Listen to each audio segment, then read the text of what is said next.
आज important article doctor Bhimrao Ambedkar ji के बारे में डिस्कस करेंगे। उनका पूरा जानेंगे कि कैसे उनकी मृत्यु हुई और कहाँ वो पैदा हुए और इंडिया की गवर्नमेंट और इंडियन फ्रीडम स्ट्रगल में क्या उनका योगदान रहा।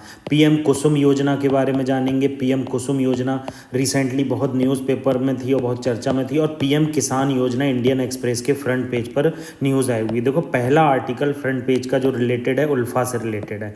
अभी peace pact central government, Assam government और उल्फा के बीच में हुआ है। देखो, उल्फा क्या है? एक मिलिटेंट ऑर्गेनाइजेशन है। ये नेशन स्टेट के लिए लड़ती है। मतलब क्या हुआ नेशन स्टेट का? मतलब ये सॉवरेन इंडिपेंडेंट आसाम चाहती है, ग्रेटर आसाम चाहती। तो इसमें पीस अकॉर्ड होते चले आए। इनिशियली 1979 में उल्फा जो है वो फॉर्म हुआ था। इसका मेन रीज़न था कि जो माइग्रेंट हैं, देखो 1971 में क्या हुआ, बांग्लादेश के बीच वार हुई, बांग्लादेश और पाकिस्तान के बीच में, मतलब ईस्ट पाकिस्तान था उस टाइम बांग्लादेश। तो 1971 में बांग्लादेश को आज़ादी मिली। इस 1971 में बांग्लादेश की आज़ादी से पहले बहुत ज़्यादा माइग्रेशन नॉर्थ ईस्ट रीजन में हुआ। तो आप जानते हैं ट्राइबल कल्चर एक डिस्टिंक्ट कल्चर होता है, उसकी सॉवरेनिटी होती है, वो अलग तरह से रहना पसंद करते हैं। तो इसकी वजह से उल्फा का फॉर्मेशन हुआ। अभी रिसेंटली वेस्ट बंगाल में भी एक अटैक हुआ था जिसमें 5 बंगाली मारे गए थे। वेस्ट बंगाल में नहीं था एक्चुअली, वो आसाम के किसी रीजन में था। तो 5 बंगाली उसमें मारे गए थे, मगर उल्फा ने कहा ये हमने नहीं मारे हैं, ये हमारी तरफ से कोई भी ऐसा इशू अराइज नहीं हुआ है। तो उल्फा एक मिलिटेंट ऑर्गेनाइजेशन है, ठीक है, United liberation front of Assam. मगर अभी ट्रिपरटाइट एग्रीमेंट हुआ है। इस ट्रिपरटाइट एग्रीमेंट में सेंट्रल गवर्नमेंट, स्टेट गवर्नमेंट और हमारे उल्फा ऑर्गेनाइजेशन शामिल है। ये पीस की दिशा में बढ़ता हुआ नॉर्थ ईस्टर्न रीजन में बहुत इंपॉर्टेंट कदम है, ठीक है। पहला इंपॉर्टेंट आर्टिकल जो हम फुल्ली एक्सप्लेन करेंगे वो है पीएम कुसुम योजना के बारे में। देखो, पीएम कुसुम योजना बहुत इंपॉर्टेंट है। क्यों इंपॉर्टेंट है? इसके अंदर क्या किया जा रहा है, इंडिपेंडेंट सोलर पंप दिए जा रहे हैं और सोलर की जनरेशन के लिए जो वेस्ट लैंड है हमारे गांव में पड़ी हुई अर्बन एरिया में, उसमें इसके अंदर क्या किया जा रहा है, ग्रिड बनाए जा रहे हैं। मतलब कि वहाँ प्लांट लगाया जा रहा है और उस प्लांट को ग्रिड से कनेक्ट किया जा रहा है।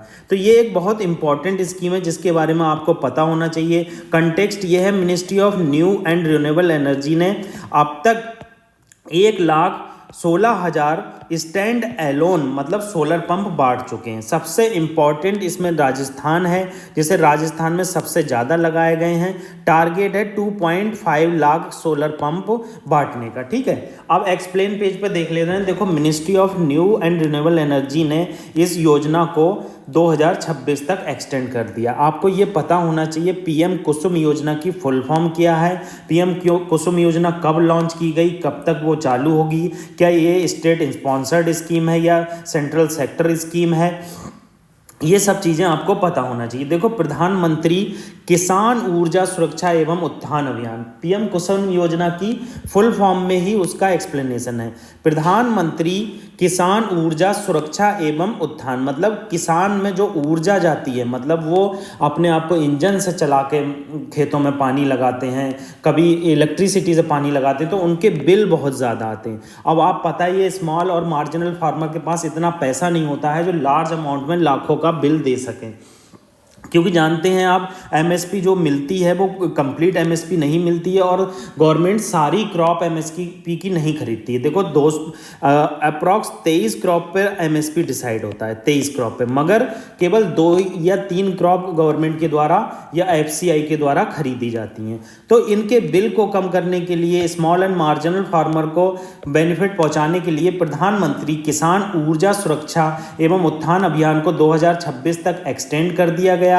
इसके अंदर install 30,000 megawatt solar power capacity in rural India, मतलब 2026 तक 30,000 मेगावाट सोलर पावर कैपेसिटी बढ़ाई जाएगी। कहां पर? विलेजेस में। अब पीएम कुसुम योजना के बारे में जान लेते हैं। देखो पीएम कुसुम योजना जो लॉन्च की गई 2019 में लॉन्च की गई, इसका मेन एम है installed of grid solar pump in rural area. मतलब मेन एम क्या है, जो रूरल एरिया में किसानों की डिपेंडेंसी है ग्रिड पर। ग्रिड का मतलब हो गया जो इलेक्ट्रिसिटी स्टेट गवर्नमेंट या सेंट्रल गवर्नमेंट खंबे के थ्रू देती है, उस पर डिपेंडेंसी को कम करना और सोलर पंप प्रोवाइड करना। 10,000 मेगावाट जो एनर्जी है वो decentralised ground mountain grid connected renewable power plant से बनाई जाएगी। ठीक है, 20 lakh solar powered agriculture pump दिए जाएंगे। 15 lakh agriculture pump already connected to the grid into solar. मैंने आपको देखो बताया, एक सोलर पंप भी दिए जा रहे हैं इसमें। और आप एक चीज़ और याद रखना, वेस्ट लैंड जो है एरियाज में, गांव में, उन पर सोलर प्लांट लगाए जा रहे हैं। उन सोलर प्लांट को जो हमारी इलेक्ट्रिसिटी है उसके ग्रिड से कनेक्ट किया जाएगा ताकि उसका यूटिलाइजेशन हो सके।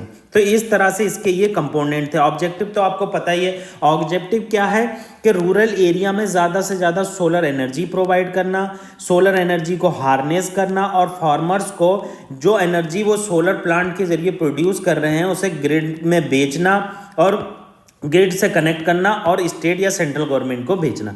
तो पीएम कुसुम योजना में हमें क्या क्या याद रखना है, मिनिस्ट्री कौन सी है नोडल, ये हमें पता होना चाहिए।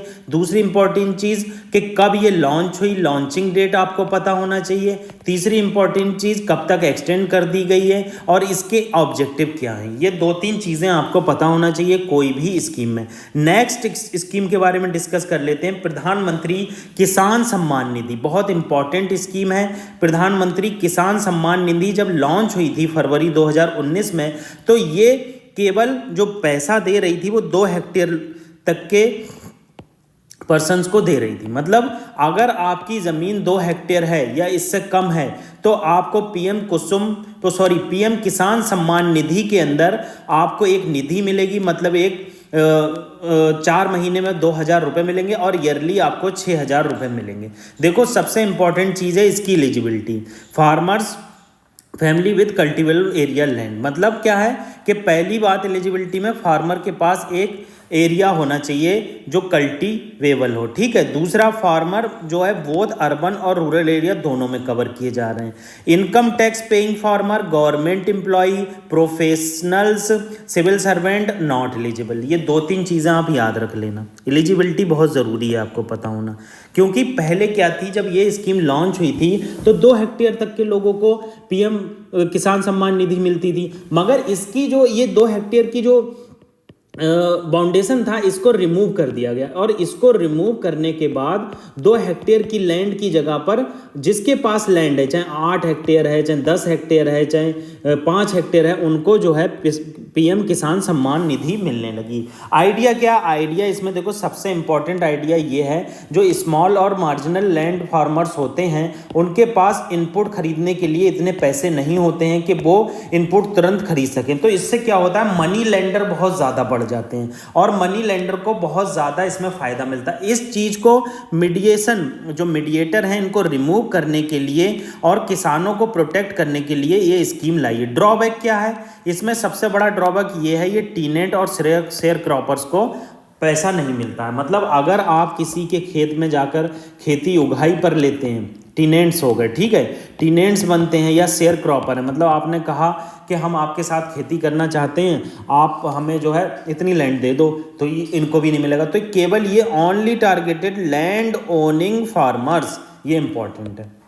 ठीक है, पीएम किसान, व्हाट इज पीएम किसान, देखो पीएम किसान क्या है, एक सेंट्रल सेक्टर स्कीम है जिसके अंदर ईयरली 6,000 रुपये मिलते हैं और 2,000 रुपये हर 4 मंथ में मिलते हैं। ठीक है, अब पीएम किसान योजना देखो लॉन्च हुई थी 2019 में, आपको ये मैंने बता दिया 6,000 रुपये पर ईयर मिलते हैं, 4 महीने में 2,000 रुपये मिलते हैं, डायरेक्टली आपके खाते में आते हैं। सेंट्रल सेक्टर स्कीम है, वेरी इंपॉर्टेंट, कुछ भी इंपॉर्टेंट नहीं है इस आर्टिकल में, ये सबसे ज़्यादा इंपॉर्टेंट है। सेंट्रल सेक्टर स्कीम वो स्कीम होती हैं जिसमें सेंट्रल गवर्नमेंट 100% फंडिंग प्रोवाइड करती है, सेंट्रल स्पॉन्सर्ड स्पॉन्सर्ड स्कीम वो होती हैं जिसमें सेंट्रल गवर्नमेंट एक कुछ रेशियो में फंडिंग प्रोवाइड करती है, जैसे हिली रीजन को 90% और 10% खुद स्टेट और 60% प्लेन एरिया वाले को, और जो यूनियन टेरिटरी है उसको 100%। इसकी मिनिस्ट्री कौन सी है? Ministry of agriculture and farmer welfare जो है इसकी नोडल मिनिस्ट्री है।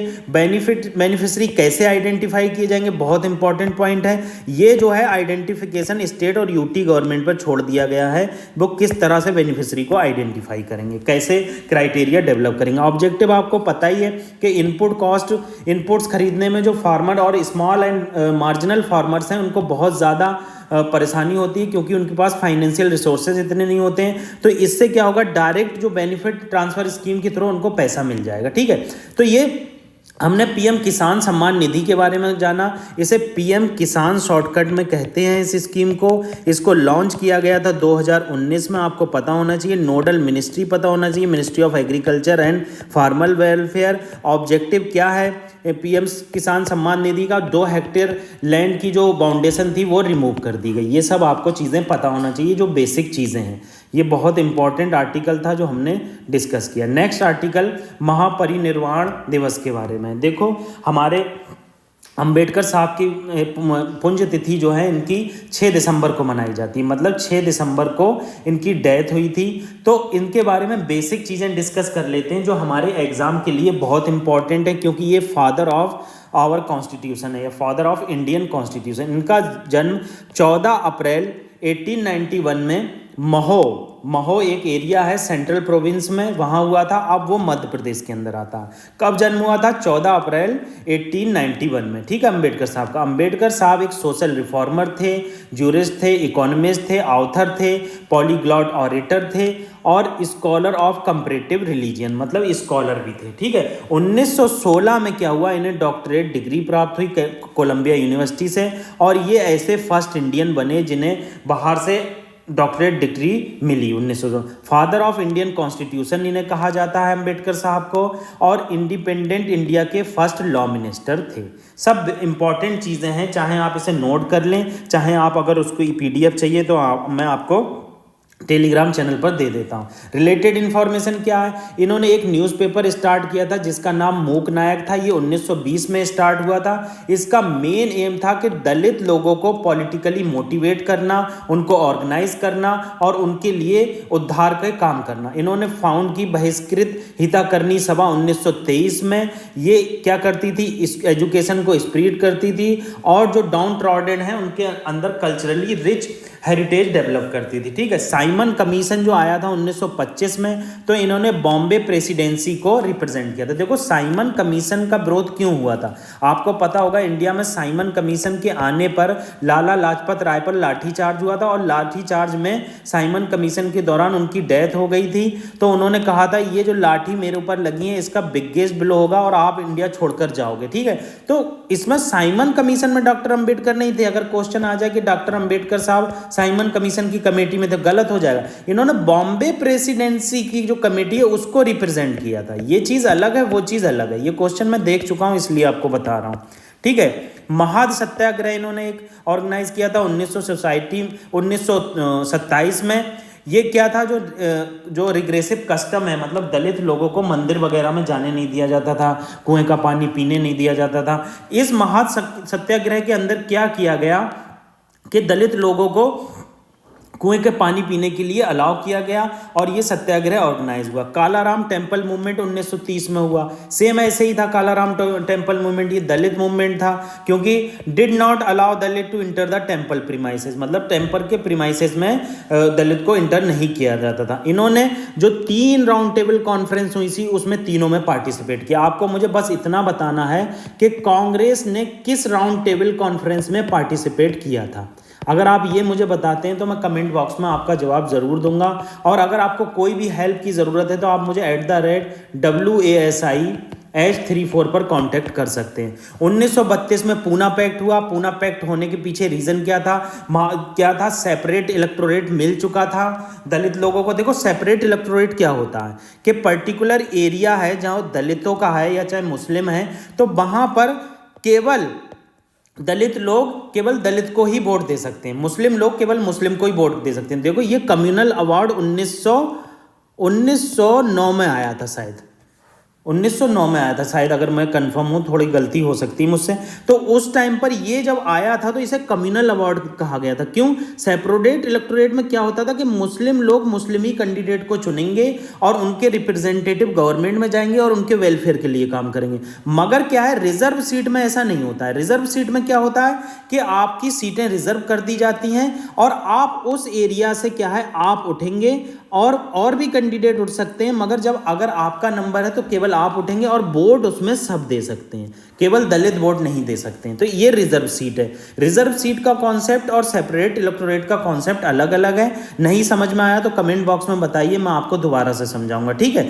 तो सीट रिजर्व, अब क्या हुआ कि पूना पैक्ट हुआ 1932 में, क्योंकि गांधी जी फास्ट पे थे तो गांधी जी को बचाने के लिए ये पूना पैक्ट किया गया, जिसमें डिप्रेस्ड क्लासेस को रिजर्व सीट बढ़ा दी गई और उनको सेपरेट इलेक्टोरेट कैंसिल कर दिया गया, ठीक है। 1936 में बॉम्बे लेजिस्लेटिव असेंबली से एज अ लेजिस्लेटर चुनकर आए ये। 1947 में ड्राफ्टिंग कमेटी के चेयरमैन बनाए गए। ड्राफ्टिंग कमेटी क्या थी कि कॉन्स्टिट्यूशन का किस तरह से ड्राफ्ट होगा, किस तरह से रिप्रेजेंटेशन होगी। फर्स्ट, इंडिया की जो इंडिपेंडेंट कैबिनेट थी, इंडिया की जो इंडिपेंडेंट कैबिनेट थी, फर्स्ट कैबिनेट, उसके फर्स्ट लॉ मिनिस्टर बने। 1951 में इन्होंने रिजाइन दे दिया कांग्रेस से। उसके पीछे रीजन क्या था? Hindu code bill.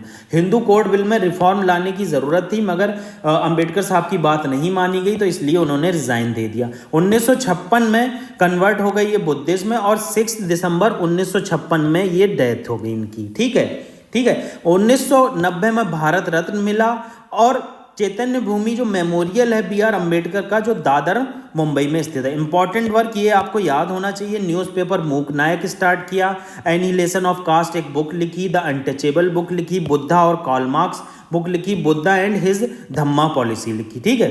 ये कुछ कोट है उनसे रिलेटेड, आप देख सकते हैं, ठीक है। तो ये इंपॉर्टेंट आर्टिकल हमने डिस्कस किए। बी आर अम्बेडकर जी के बारे में जाना कि कौन बी आर अम्बेडकर जी थे, किस तरह से उन्होंने हमारे फ्रीडम स्ट्रगल में पार्टिसिपेट किया, पीएम कुसुम योजना के बारे में जाना और पीएम किसान सम्मान निधि के बारे में जाना। अगर आपको कोई प्रॉब्लम है तो प्लीज़ मुझे कमेंट बॉक्स में या टेलीग्राम चैनल पर ज़रूर बताइए। अगर फिर भी आपको अगर प्रॉब्लम होती है तो आपसे मेरी गुजारिश है, लाइक कमेंट ज़रूर कीजिए। हम वीडियो में रिफॉर्म ला रहे हैं, पीपीटी अभी हम नहीं बना पा रहे हैं, उसके लिए हम सॉरी आपसे बोलना चाहते हैं।